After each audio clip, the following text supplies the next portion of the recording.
Media మిత్రులందరికీ నమస్తే. నిన్న తెలంగాణలో మోడీ పర్యటన ఎందుకోసం? ముఖ్యమంత్రి సీఎం రేవంత్ రెడ్డిని తన పార్టీలో జాయిన్ అవ్వండి, నా పార్టీలో కలవండి అని చెప్పడానికి వచ్చాడా, లేకపోతే తెలంగాణ అండ్ దేశం మొత్తం వచ్చేసి సంక్షోభంలో ఉంది అని చెప్పడానికి వచ్చాడా? డీజిల్ పెట్రోలు తక్కువ వాడండి అని చెప్తున్నారు. అంటే మేము తక్కువనే వాడతాం, మాకేమీ ఎక్కువగా పైసలు లేవు, ఎంతవరకు అవసరమో అంతవరకే వాడతాం, మెట్రోలలో తిరుగుతాం. కానీ నువ్వు కాన్వాయ్లను తక్కువ చేసుకో, నువ్వు తినే తిండి 8 లక్షల రూపాయలు అంతా ఏంటిది ఎక్కువగా దాన్ని ఉపయోగిస్తున్నావు తిండి కోసం, వాటిని తక్కువ చేసుకో. అదేవిధంగా వచ్చేసి నీ సూటు బూట్లు ఒక్క రోజుకి వచ్చేసి 3 సూట్లు వాడుతున్నావు, దాన్ని తక్కువ చేయి. నీ మేకప్లు తక్కువ చేయి, బొటాక్స్ పిల్లర్స్ షేప్ చేయించుకోవడానికి మసాజ్ చేయించుకోవడానికి వాడిని తక్కువ చేయి. అదేవిధంగా వచ్చేసి తెలంగాణ ప్రజలకు వచ్చేసి బంగారం కొనకండి అని చెప్తున్నాం, మేము కొనం. నువ్వు వచ్చేసి నీ ఏంటిది షూటింగ్ల కోసం ఏదైతే వచ్చేసి కనీసం మంకీ బాతం చేస్తావు తప్ప మీడియా ముందు కూడా వచ్చి నువ్వు మాట్లాడలేని వాడి, మరి నీకెందుకు అన్ని ఫోటోషూట్లు, నీకెందుకు వచ్చేసి అంత మీడియాతోని మాట్లాడడానికే భయపడతావు.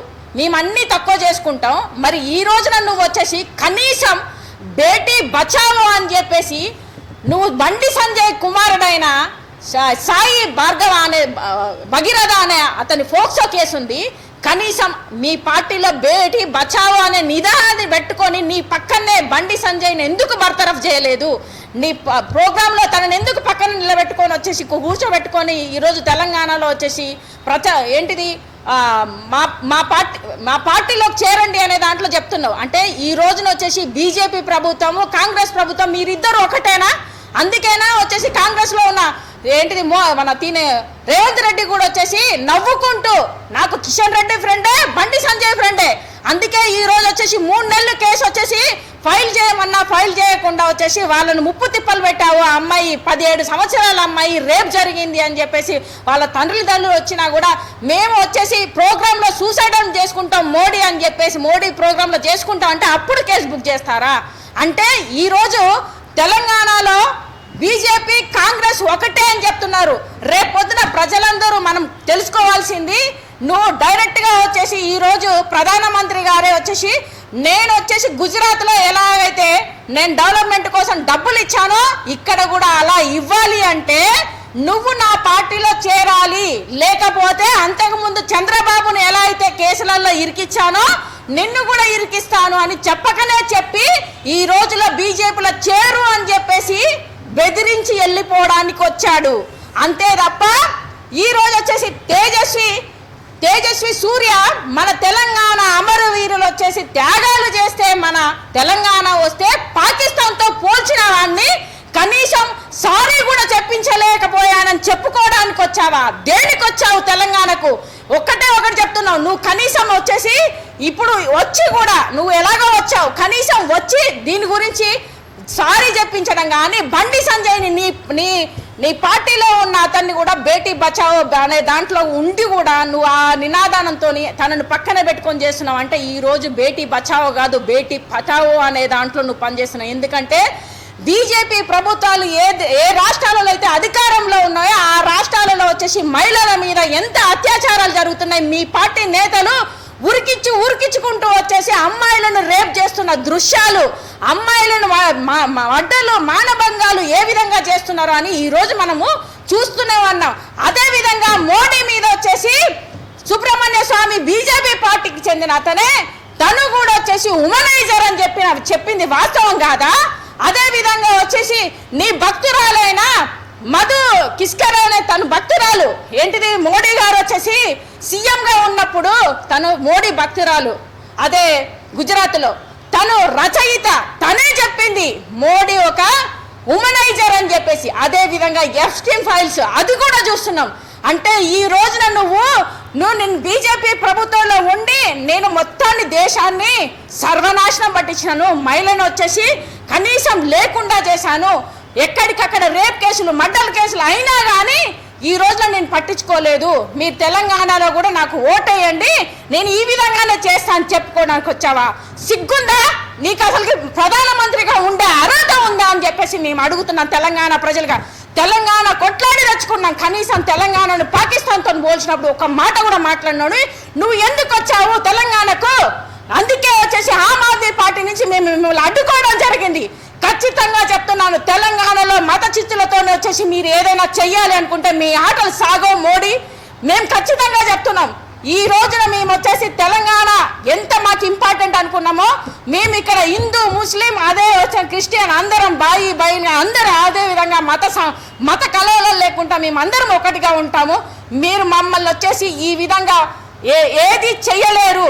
మీరు మొత్తానికి బీజేపీ ప్రభుత్వం ఎలాగైతే అక్కడ తీసుకొచ్చామో అక్కడ చేసినట్టు ఇక్కడ చేయాలి అంటే మీ పప్పులు ఉడకవని చెప్తున్నాము. ఈ రోజున తెలంగాణ ప్రజలకు మేము ఒకటే చెప్తున్నాం, తెలంగాణలో వచ్చేసి డైరెక్ట్గా వచ్చేసి తినకు వార్నింగ్ ఇచ్చిపోతున్నాడు మోడీ. నువ్వు రేవంత్ వింటున్నావా? విను, నువ్వు రేపు చేరకపోతే నీకు కూడా వచ్చేసి ఇదే గతి పడుతుంది. ఆమ్ ఆద్మీ పార్టీలో 7గురిని ఎలాగైతే మేము వచ్చేసి మా పార్టీలోకి జాయిన్ చేసుకున్నామో అదే విధంగా వచ్చేసి మేము మీ మీద కేసులు పెడతాము అని చెప్పేసి అంటున్నారు. ఇంకో విషయం ఒకటి తెలియజేస్తున్నా, ఈ రోజు బండి సంజయ్ కుమారుడు పోక్సో కేసు 17 సంవత్సరాల అమ్మాయిని రేప్ చేసినప్పుడు తనను వచ్చేసి అధికారం ఉన్నది అని చెప్పేసి తన కొడుకు వచ్చేసి ఆ విధంగా చేస్తే ఇప్పటిదాకా దాని గురించి పట్టించుకోలేదు. మా పంజాబ్లో వచ్చేసి సంజీవ్ అరోరా వచ్చేసి ఇండస్ట్రియల్ మంత్రి అయిన డెవలప్మెంట్ కోసం 6,000 కోట్లు వచ్చేసి ఇన్వెస్ట్మెంట్ తీసుకొస్తే తన మీద వచ్చేసి ఈ రోజు కేసులు బుక్ చేపిస్తాడు, జైల్లో లేపిస్తాడు, ఎంక్వైరీ పెట్టిస్తాడు. మరి 17 సంవత్సరాల అమ్మాయిని రేప్ చేసి 3 నెలల నుంచి వచ్చేసి సతాయిస్తున్నా కానీ నీ పక్కన స్టేజ్ మీద పెట్టుకొని ఏం పీకడానికి వచ్చినావు, ఏం చెప్పడానికి వచ్చినావు అని చెప్పేసి మేము ఆమ్ ఆద్మీ పార్టీగా మేము డిమాండ్ చేస్తున్నాం. ఎందుకంటే మా లాంగ్వేజ్ ఇలానే ఉంటుంది, తెలంగాణ ప్రజలకు కోపం వస్తే ఎలా ఉంటుంది అనేది అందరికీ తెలుసు. సో దయచేసి మోడీ పప్పులు ఉడుకు అని చెప్పేసి మేము తెలియజేస్తున్నాం.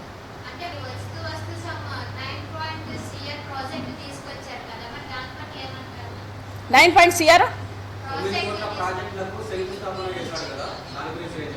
మరి మన ట్యాక్స్లు వచ్చేసి మనం 4.6 వచ్చేసి ఆల్రెడీ 2028-29 నుంచి 25 వరకు కట్టినాం. మరి మొన్న బడ్జెట్లో 0 బడ్జెట్ ఎందుకు ఇచ్చాడు? ఎందుకు చేయలేదు? ఈయన ఎందుకు అడగలేదు? రేవంత్ రెడ్డి ఎందుకు అడగలేదు? ఇప్పుడు చేస్తామని చెప్తున్నావు, చెయ్యలేదు కదా. సో నువ్వు మభ్య పెట్టడానికి వస్తున్నావు, నువ్వు మోసం చేయడానికి వస్తున్నావు. మరి అలాంటి వాడివి ఈ రోజున పెట్రోల్ డీజిల్ వచ్చేసి తక్కువ వాడండి అని ఎలా చెప్తున్నావు? అంటే రేపు పొద్దున పెంచబోతున్నావా? అందుకేనా ఇలా చెప్తున్నావు? గ్యాస్ వచ్చేసి నేను అండర్లైన్ చేయడానికి నేను ప్రయత్నం చేస్తున్నా అని చెప్తున్నావు. అదేవిధంగా వరంగల్లో వచ్చేసి టెక్స్టైల్ యూనిట్ని పెంచుతా అంటున్నావు. మరి ఇంతకు ముందు ఆమ్ ఆద్మీ పార్టీ కేజ్రీవాల్ సార్ ఒకటే చెప్పాడు, బయట కంపాస్ అంటే పత్తిని వచ్చేసి దిగుమతి చేసుకుంటున్నావు ట్యాక్స్ లేకుండా. సో అప్పుడు ప్రజలకు ఇక్కడ రైతులకు నష్టం అవుతుంది అని చెప్పేసి ఆ రోజు చెప్పినప్పుడు వినలేదు.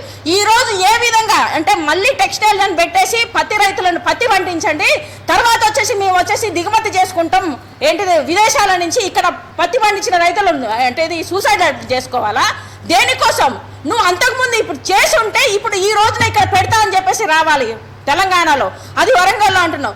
రైతులందరూ ఈ రోజున ప్రతి ఒక్కరు మన ఫ్యూచర్ సిటీ అని పేరుతో ఎన్ని ఎకరాలు గుంజుకుంటున్నారు, ఏ విధంగా వచ్చేసి వాళ్ళు అక్కడ ఇబ్బందులు పడుతున్నారు అని అన్ని చూస్తున్నాం. మరి ఈ రోజున ఎక్కడ వచ్చేసి తను వచ్చేసి న్యాయం చేసినట్టు?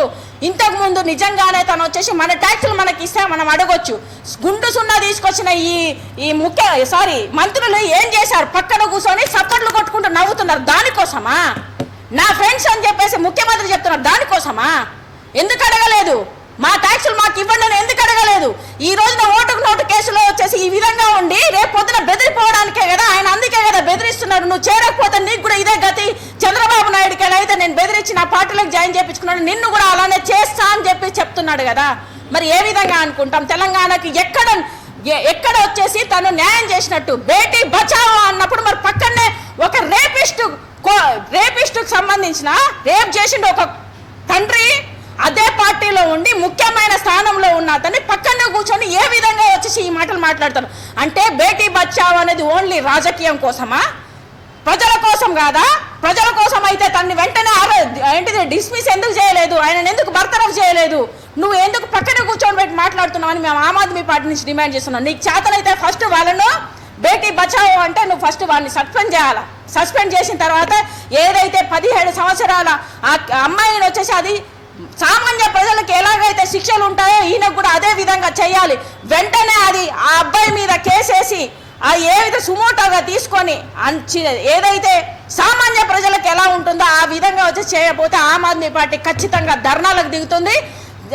ఆమ్ ఆద్మీ పార్టీ ఒకటే చెప్తున్నాం, మన తెలంగాణ ఆడబిడ్డల్ని మనం కాపాడుకుందాం. రేపు పొద్దున మన చెల్లెకో మన తల్లికో మన అక్కకో అయ్యేదాకా మనం చూసుకోకూడదు. మనం అందరం ఒకటే ఏకం అవ్వాలి తెలంగాణ కోసం అని చెప్పేసి ఖచ్చితంగా పిలుపునిస్తున్నాను.